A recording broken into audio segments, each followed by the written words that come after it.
সীমান্ত নিরাপত্তা নিশ্চিতকরণ ও চোরাচালান প্রতিরোধে পরিচালিত বিশেষ অভিযানে দিনাজপুরে প্রায় 1.5 কোটির বেশি টাকার দুষ্প্রাপ্য প্রত্নবস্তু উদ্ধার করেছে বর্ডার গার্ড বাংলাদেশ বা বিজিবি।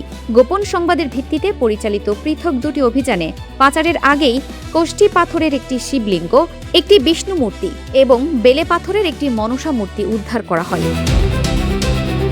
বিজিবি জানায়, গত 5 জুলাই দিবাগত রাত 2:30 দিনাজপুর ব্যাটালিয়ন 42 বিজিবির অধিনায়ক লেফটেন্যান্ট কর্নেল আবদুল্লাহ আল মঈন হাসানের নেতৃত্বে বিজিবি ও সংশ্লিষ্ট থানা পুলিশের একটি যৌথ দল দিনাজপুরের পার্বতীপুর উপজেলার মালিপাড়া এলাকায় অভিযান চালায়।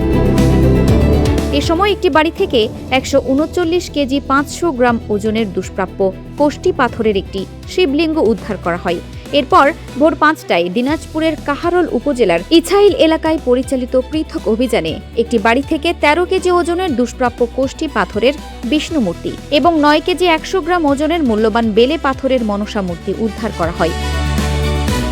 প্রত্নতত্ত্ব অধিদপ্তরের সংশ্লিষ্ট কর্তৃপক্ষ পরীক্ষা নিরীক্ষা শেষে উদ্ধার হওয়া প্রত্নবস্তুগুলোকে প্রত্নতাত্ত্বিকভাবে গুরুত্বপূর্ণ বলে নিশ্চিত করেছে। 1968 সালের পুরাকীর্তি সংরক্ষণ আইন অনুযায়ী এই ধরনের প্রত্ন সম্পদ সংরক্ষণের দায়িত্ব সরকারের পক্ষে প্রত্নতত্ত্ব অধিদপ্তরের ওপর ন্যস্ত। বিজিবি সূত্রে জানা গেছে, উদ্ধার হওয়া কোষ্ঠী পাথরের শিবলিঙ্গ, বিষ্ণুমূর্তি ও বেলে পাথরের মনসা মূর্তির মোট সিজার মূল্য 1,57,05,000 টাকা।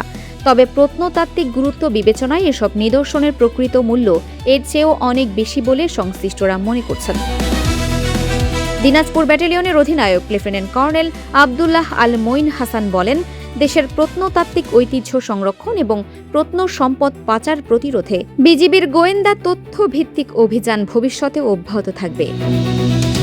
পাশাপাশি মাদক, মানব পাচার, অস্ত্র চোরাচালান সহ সব ধরনের আন্তঃসীমান্ত অপরাধ দমনে বিজিবি সর্বদা দৃঢ় প্রতিজ্ঞ। ফারহানা নিজাম, দিনাজপুর টিভি।